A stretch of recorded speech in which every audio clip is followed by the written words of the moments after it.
Good afternoon again, everyone. I hope you are all keeping well.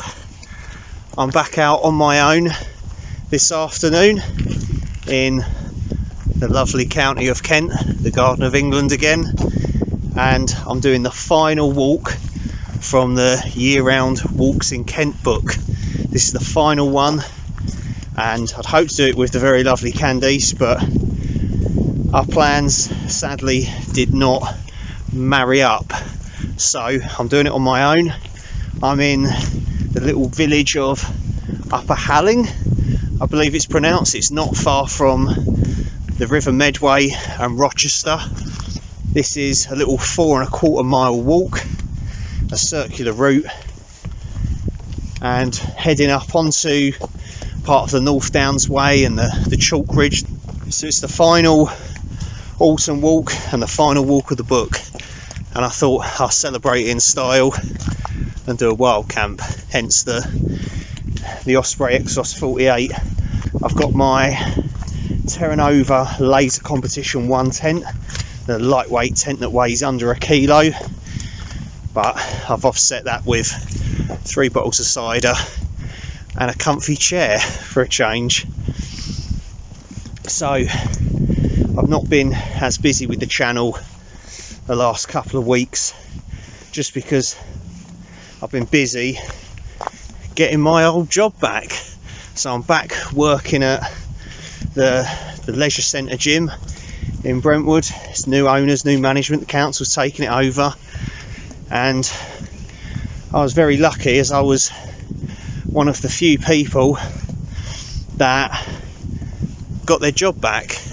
Had to reapply for my job, go through the interview process again, but I was one of the very few people from the entire previous staff that was taken back on, and at the moment it seems I might be the only gym instructor that was taken back on. We've got new gym staff, everything, so yeah, completely different environment, and I've just been busy, trying to get in the job and then getting back to working there. The hours are different, the shift pattern's completely different. In fact, I've been at work today. It's a Sunday. I don't normally work weekends, but I said I'd help them out with opening weekend, and I've done 2 early shifts, 7:30 till 1 PM, and I'm used to doing the late shifts, so it's thrown my body clock out a bit. Been really tired. I'm not used to getting up at 6 AM in the dark. Lovely view of the Medway Valley, the estuary. You can see Rochester in the distance, the Medway Bridge.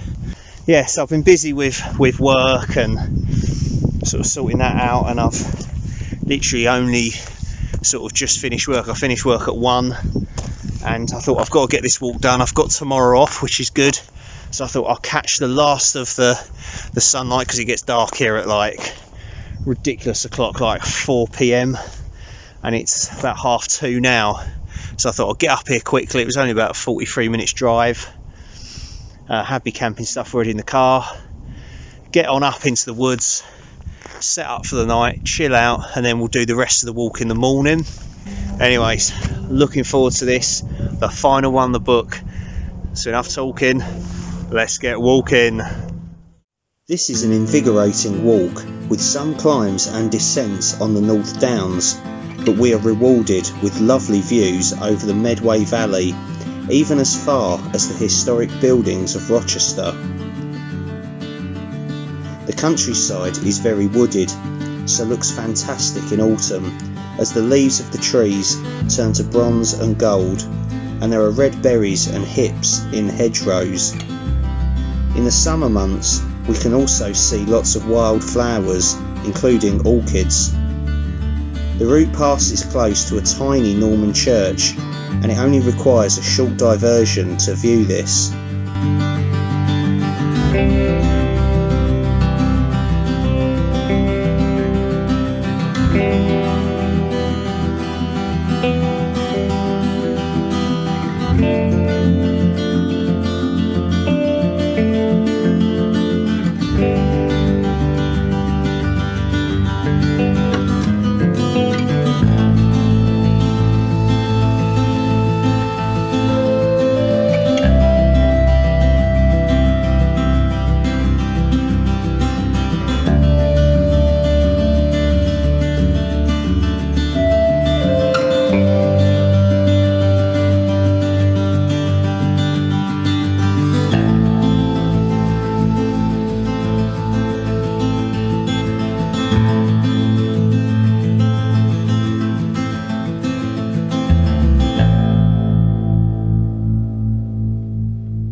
sun is setting, it's coming up to 4 PM and we've just crossed over part of the North Downs Way. I remember this bit because this was from part 6, Otford to Cuxton, and I did that with Gary from Fusion Outdoor Adventure Seeker and Luke, the Real Travelling Amigos. Check out both channels, they're blinding. And we stopped just over there for a quick bite to eat. I've got a funny story about this because I went down this track a little way and off into the trees to have a shit when we stopped over there on part 6 of the North Downs Way. Okay, I found a potential spot off of the footpath that we was going down. That's down there. You have to climb up 2 ridges to get to it, so yeah, so I'm a bit out of breath carrying the load and basically climbing up the side of a steep bank twice. Very slippery underfoot, lots of moss and wet leaves and stuff and mud. So I'm out of sight of that footpath there. I believe there's an isolated cottage down there where the route continues, so I've got to stay away from that. And then there's that private estate over that way and the North Downs Way over there, but there's plenty of like foliage and trees and bushes that could conceal me from sight. The only problem is a lot of this ground is on a bit of a slope, as you can probably see on the camera, so I'm thinking I want to head kind of over that way to be as far away from the house as possible and away from both sets of paths. So I'm probably going to dump the pack here and go and have a little scout around this sort of, I suppose you'd call it a clearing. Yeah, but there's no way I'm not camping on this one. It's the final one in the book, probably my final walk in Kent I'll do this year. We've got to make it special and wild camp, so yeah, I'm not going back to the car tonight. Definitely not. Anyways, right, I'm probably just going to bring you back once I've found a spot and got the tent set up, because we are losing light fast. The sun has gone down below the horizon now. It's just through the trees there. Right, it's exactly 4 o'clock and I believe I have found a bitchin' little spot. So as I said, I'm up above and well away from the footpath down there, which I'll be following in the morning. I'm away from the North Downs Way, which is over there, and that kind of private woodland estate thing. I'm actually tucked down below some other little rises and lumps and bumps in the ground in this, okay, rather gloomy looking section of woodland, but I'm out of sight and there are no footpaths through here. That's not a footpath, by the way. These big craters here could well be World War II bomb craters, who knows. You know, Kent and southeast of England were heavily bombed during the war. It's really, really dark and dingy in here. Not ideal for filming, but it's ideal for camping, wild camping that is, maybe even stealth camping. I've already cleared the leaves and debris for the tent, just so I could find it again, and it's kind of one of the few flat areas, and here it is. I can just about make that out. I didn't think I'd need a head torch at 4 PM. I've got a bit of a view through the trees, and yeah, somewhere down there is that isolated cottage, so I can't hear anyone or I can't see any lights or anything, so I think I'm just about far enough away from it.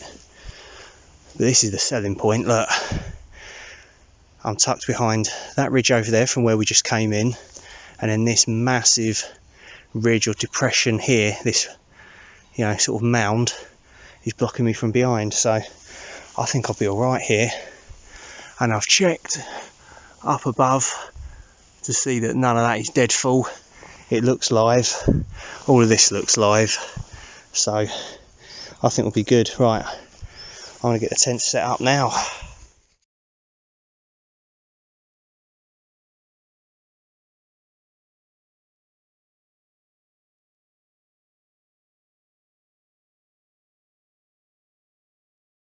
So yeah, Terra Nova Laser Competition 1, ultralight little mountain racing tent, whatever they call them.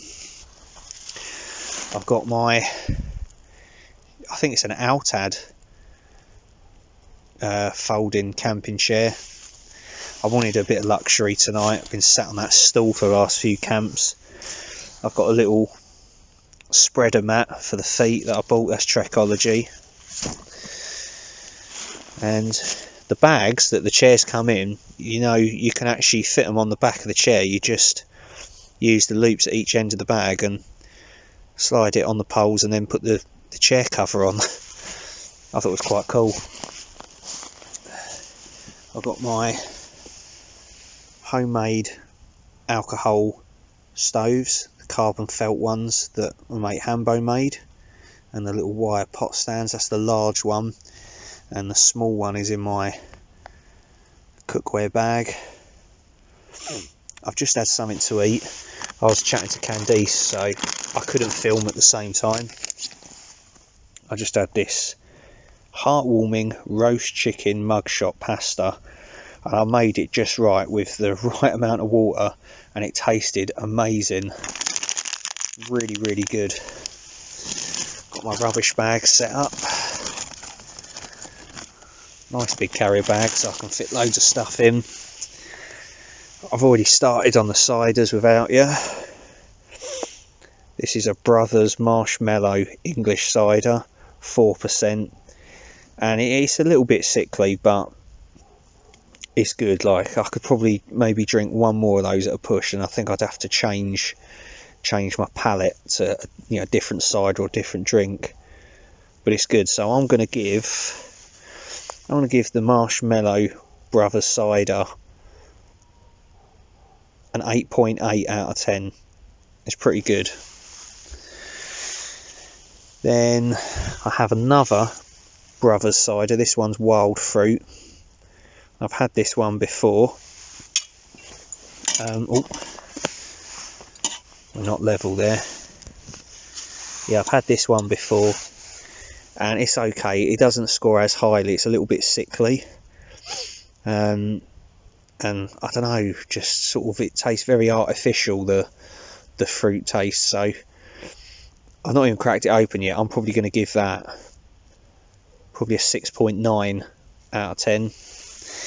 And then finally, this is the final Lily cider, like the new Lily ciders that I bought, and this is Sunset cider, and it's 6%. It's a still cider, and it simply says a rich and fruity rustic cider bursting with apple flavour, cloudy and medium sweet. So that could be quite good actually. I like cloudy ciders and I like medium sweet, but it's a 6%er, so it should be interesting. That we'll give that a try later on, and I'll let you know what I think of it. I've got plenty of meth bottles. I've got a hot chocolate and a coffee down there. So that's an Alpkit titanium 400ml mug, and then this one I'm just cleaning up at the moment is my big Alpkit 900ml pot, titanium again, with a bail arm on it, and the lid somewhere. Yeah, you see my breath in the air. It has got a little bit chilly, so I'm layered up. I'm just tired really from work, to be honest, so I doubt I'll be going to sleep late tonight. I'll show you the inside a little bit later on. It's just gone 9 PM. I've been in the tent for a couple of hours because it was getting quite cold out here. Just been on the phone to Candice again. She's a bit worried about me because she's checked the weather forecast, and apparently it's 1 degrees at the moment here in Upper Halling, and you can probably see against like the flash of the camera light, looks like dust. That is actually fog. It's like a freezing fog, There's no wind, no rain, but it's meant to be 1 degrees. It may even drop down to 0 tonight, and it's meant to stay at 1 degrees until 9 AM tomorrow morning. I was actually getting a little bit cold in the tent. I had all the doors done up. I wasn't in my sleeping bag, so I put my thermals on. I've put some foot warmers in between my walking socks and my Arctic socks. Put thermal leggings on, thermal top on, gloves. I've got my down jacket. I could probably do with my blue trespass one because it's a bit thicker and warmer. This black OEX one's a little bit thinner. It's not as warm. Got my walking trousers on still. I've got a thick woolly jumper, hat, gloves, softy trousers. Pretty much wearing all my layers, and yeah, it's chilly, definitely. So I've done a Tetley's tea there, and I've done another little budget sticky toffee pudding, which is getting cold as we speak, so I want to crack that out and get that in me. Oh. Heard, like, I think foxes, there's a lot of owls as well. 2 ciders in. I've had the Wild Fruit Brothers cider. As I say, it's not the best one. It's alright, but it's not great. And I've just got that Lily's cider to have. Oh, look at that. Nice. Well, I'm going to get munching on that. It's about 10:15 now, and I think I'm going to be in the tent now for the rest of the night till morning, because it's got quite cold outside and the mist has got heavier. It's almost kind of turned into like a fine rain, and obviously it's sort of collected in the trees because it's sort of dripping on the top of the tent every now and then. Gonna have the final cider of the night, possibly the best one of the night. It's the one that I've definitely not had before, the Lily's Sunset cider. As I say, it's a still cider, 6%, cloudy and medium sweet. Smells interesting. It's got kind of a faint orange smell to it. That's different. It's strange because it sort of reminds me a little bit of the Fire Dancer and the Gladiator cider that Lily's do. They're both quite strong ciders, but like strong percentage wise, but the way they've crafted those ciders makes them really easy to drink, and you kind of get a faint idea that it's quite a high percentage cider, but it tastes really like good, like really easy to drink. It sort of tastes like it should, I don't know, it should be weaker, but it's not. So it's one of those deceptive ciders that, you know, you could drink very easily and yeah, probably get in quite a state if you're not careful. I definitely found that with the Gladiator, and the Fire Dancer was, yeah, I only had the one, but you could just neck them. They're not like they're a strong cider, but they're not a strong tasting cider. And that's the same with this Sunset cider. Normally I kind of like a fizzy cider, but this actually tastes pretty good being flat, probably because it's cloudy. I like cloudy ciders. If you could put a taste to a sunset, this would probably be it. Actually, the little tree on it is sort of like losing its leaves, so I kind of figured it sort of goes quite well with like the autumnal theme heading into winter. But it's not my favourite though. I think I'm going to give it an 8.2 out of 10. I probably wouldn't go out of my way to buy this one again, but if someone gave it to me, I'd still drink it. Yeah, if you like your kind of plain, plain but sort of slightly different quirky ciders, you'd probably like that. But I can't be asked to get the stove out and do another hot drink again, and I'm pretty tired already from being at work this weekend and getting up early. That's taking it out of me. sort of being back to work is, yeah, you're always tired, sort of, you know, when you've had a long break from work, and especially, you know, when you're not used to doing like early morning shifts and stuff like that, it does sort of take it out of you a bit. It does me anyway. So yeah, I'll probably sleep quite well tonight then. I'm toasty now. I'm in the OEX down sleeping bag. I think it's like a 3-season bag. I've just got a normal OEX silk liner in it, not my thermal one.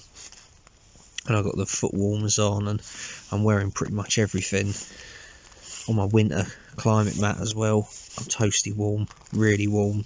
And I've also opened up the little bottom air vents at each end of the tent, just because it looked like there was a bit of condensation on the inside of the outer. It wasn't coming through to the inner at all, but I just thought hopefully it'll sort of get an airflow through there, and it means I won't have to dry it out for as long when I get it home, which is a bonus. So I figured, yeah, I'll try that out and see if it makes any difference. Looking forward to just getting good rest, really. I need it. Looking forward to the rest of the walk tomorrow.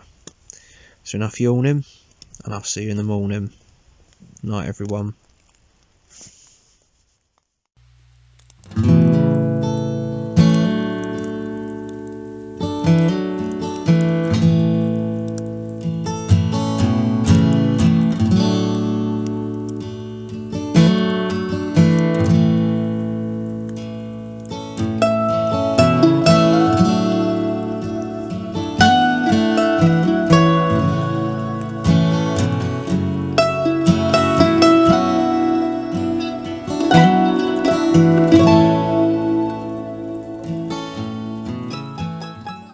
Morning, everyone. It's just gone, get this, 10 AM. I slept like an absolute log.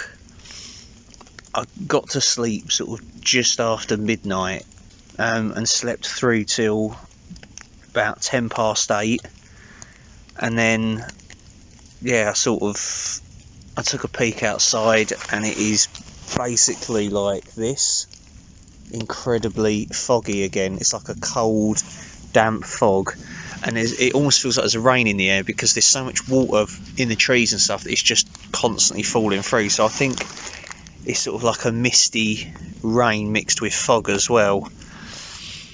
Yeah, it was like that, and so I went back in the tent and fell back to sleep and woke up at 9:45. It's freezing. It's really cold out here. I've got all my layers on and I am cold. There's no wind or anything like that. It's just really, really cold because of this like freezing like fog. It's weird. So it's about, I think it's about 1 degrees Celsius. So there's the tent. Tent did all right last night. It was a bit wet on the outside. Don't know if it breathed any better with the vents up, but still did the job anyway. I was warm in my sleeping bag. I was cozy. I was on a bit of a slant this way coming towards me, but that's because we're on sort of like the edge of the ridge, and the ridge drops away down to Great Buckland now, so not a lot you can do about that. But to be honest with you, I was tired. You know, I'd been at work all morning, so I fell asleep pretty easily regardless, and slept well. The stove is down here at the moment, the alcohol stove, just boiling some water for a hot drink and some porridge. I've already had some Pop-Tarts. I'm in a really secluded spot that's like really far off of any paths. This is probably one of the best like stealth camp spots I've ever picked. I'm not gonna lie. I'm quite pleased with myself. My fingers are like numb, but I've said before in another video, I need fingerless gloves to operate the phone camera and just do stuff. I can't work with normal gloves, unfortunately. Oh, but it's been good though. It's been good. Chilled out. I just needed to to get away from people and get away from work and stuff, you know, for the evening. So I'm glad I did this, definitely. And I'm saying it means we get to finish off the book as well, which is good. Right, this is going to be a quick little whistle-stop tour of what's inside the tent. Of course, it's the Terra Nova Laser Competition 1 tent, weighs 900 and something grams. Rubbish bag. I've got 2 of those 1.5 litre plastic water bottles, a old Thermarest Z-Lite silver foam pad that I just cut into panels, you know, into 4 section pieces. It's the cooking kit. Then through the door, this is all a bit soaked. Inside, just right off the bat, is my Rab. I can't remember what it's called. It's just a windproof shirt, really like a pullover windproof shirt. My waterproof socks, seal skins.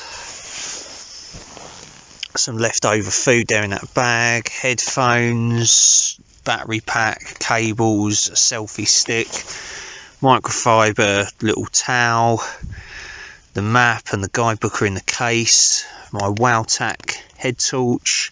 The blue thing is like some plastic shoe covers, so I can wear those instead of my boots around camp at night.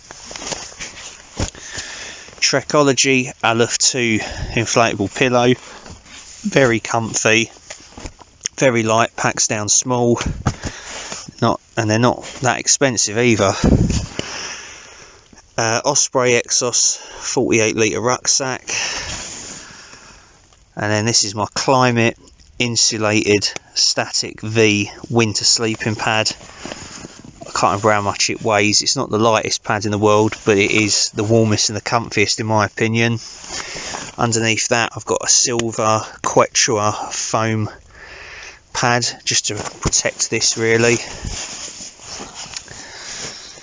Then an OEX silk sleeping bag liner. The sleeping bag is an OEX Helios 3-season down bag.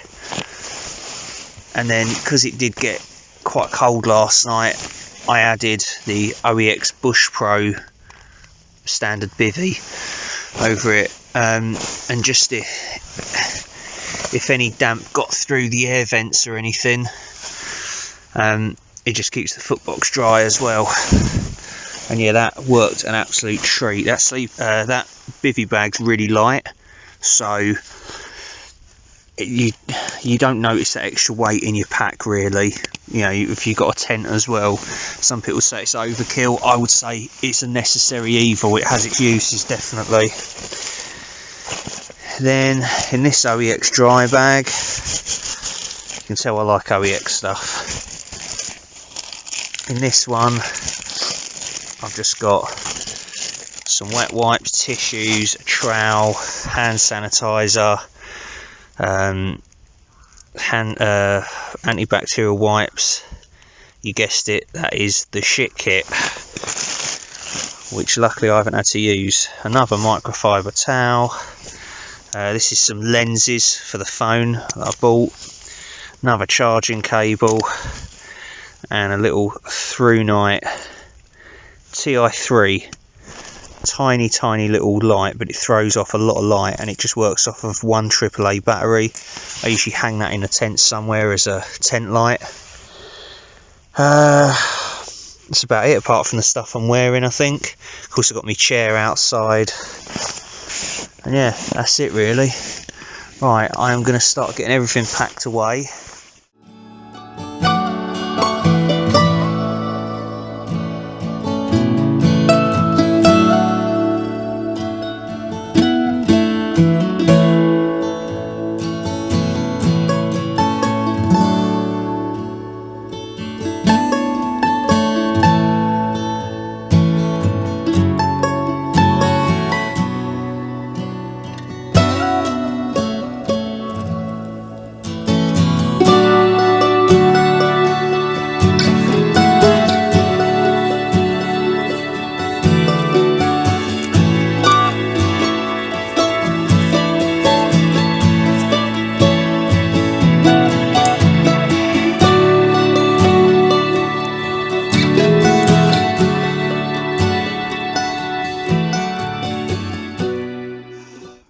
That's me all packed up. You would not know I've been here. It's a really secluded spot off of all the surrounding paths here. Yeah, I'm quite pleased with this little find. It's good. The fog's still pretty heavy, and it turns out that this is actually hailstones. I've had little bits of ice pelting me, and yeah, I thought it was rain, but where it's melting, it's then falling through the trees as, you know, it's just like rain droplets. But there's a few that have made it through that are, you know, sizable little chunks of ice. It's still pretty chilly out, so I've kept the thermals on, kept my down jacket on underneath my waterproofs. I think you need waterproofs for this sort of time of year and in woodland, because you're bound to get muddy and wet. Packing your shelter away when it's wet, you're going to get wet, and you're going to get a bit muddy and stuff. So if you're thinking about trying out wild camping but you don't like getting wet and muddy, then it's probably not the thing for you. Go to a normal campsite where there's showers, you're not going to get as dirty. Your kit's gonna get used and abused. It's going to get muddy and wet, but you can clean it and stuff. It's designed to get muddy and wet. That's the thing. So yeah, you just have to sort of let go of that and accept it.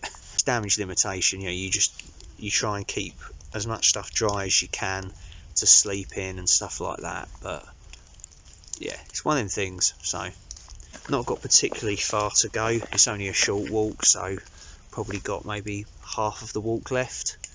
So we're looking at about probably maybe 2.5 miles. Shouldn't be too bad. Just got to find my way back to the path, then we're off. That's enough talking. Let's get walking.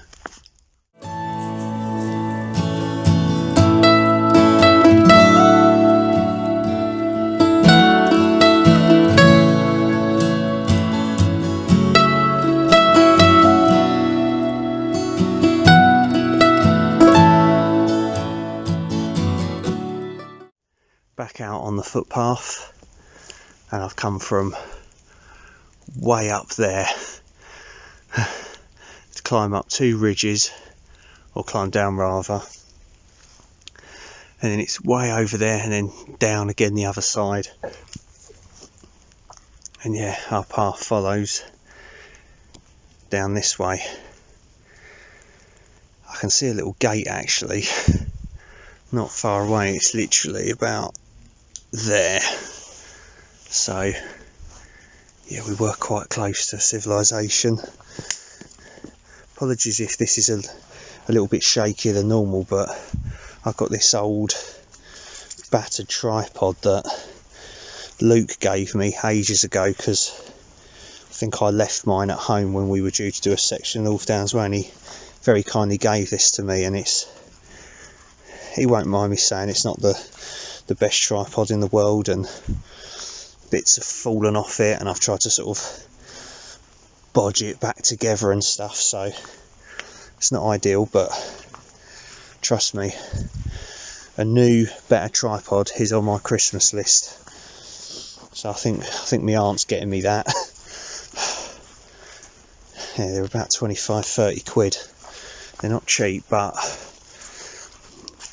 when you're doing this kind of thing, it's essential really. I've got no choice. Yeah, there's buildings coming up now, so no wonder I could hear dogs and faint voices. Everything is so slippery at the moment, so climbing down the side of that ridge just now was a bit treacherous. I nearly went over a couple of times. You know, you've got to be careful you don't twist your ankle and stuff.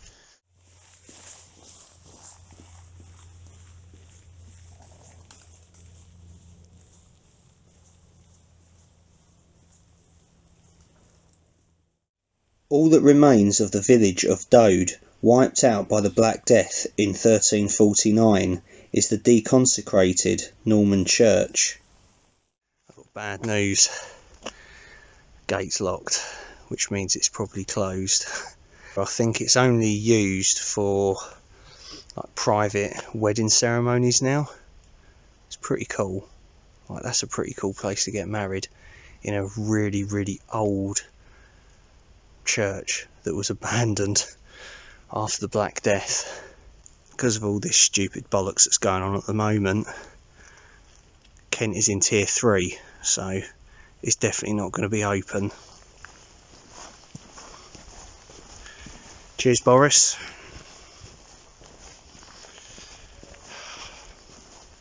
We're not going to get political on Tom Outdoors. Let's just say I'm not particularly happy about the situation, but then I guess a lot of us aren't, so we'll leave it at that. Enough talking. Let's get walking.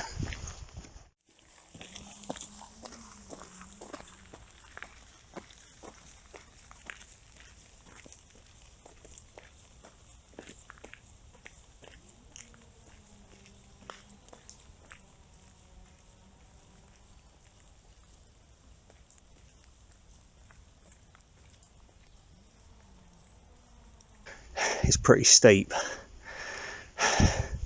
This byway keeps going up and up and up because we're going back up the ridge. Because we climbed up it last night and then camped up on the top or near the top, came down this morning. That's pretty steep going downhill, and then of course we've got to climb back up it to get the other side of it to get to Upper Halling. Because this is a byway, and of course off-road vehicles and, well, I suppose any car really, if you're ballsy enough to try and get up here, because they can get up here, it means you've got things like this, fly tipping unfortunately, old mattresses, old tyres over there, bags of like something to do with tarmac, I think, sand or something, ballast. You know, scumbags dump stuff along here. I always find with these byways, they're sort of like, you know, forgotten little roads that you can go up, and because they're in the middle of nowhere, in amongst woodland and stuff, all kinds of shady goings on could happen up here. You know, it's like the sort of, without sounding morbid, it's like the perfect place to dump a dead body and stuff.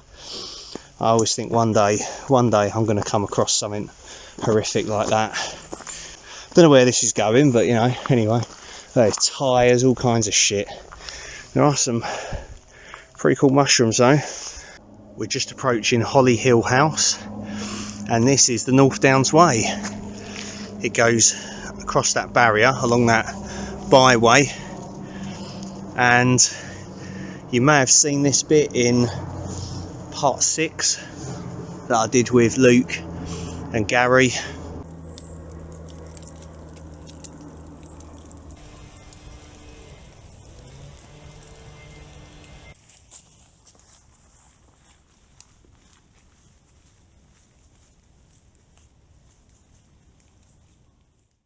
We're currently passing through the Holborough estate, and a lot of signs and rules and regulations, of course, what you can and can't do.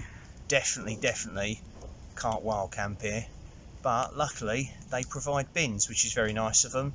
So I've dumped my rubbish from the camp in the bin, so that's lighting the load a bit. Happy days.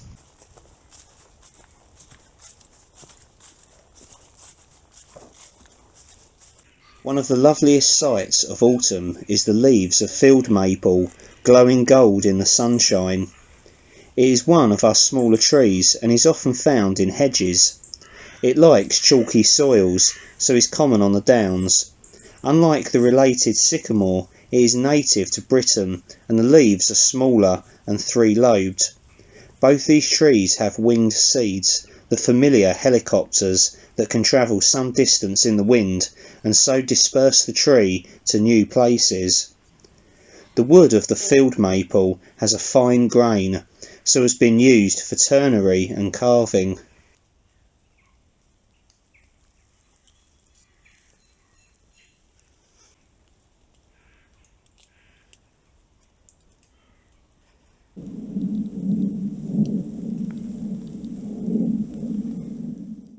So we've come all the way down the ridge following this footpath that runs pretty much parallel with the private tracks of Holborough Estate. Some real steep sort of downhill sections there through all the woods, and we're going to be turning a sharp left here along this stony track and basically maintaining that direction back to Broundon's Road in Upper Halling, where the car's parked, and the end of the walker course. I was hoping to show you the lovely view of the Medway Valley, but Mother Nature has other ideas. Thick fog. It hasn't lifted at all.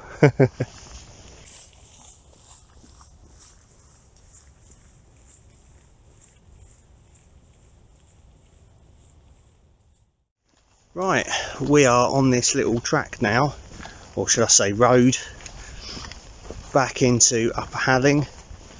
It's quite narrow, there's no footway, so got to be careful really. And I'm probably going to leave the video here.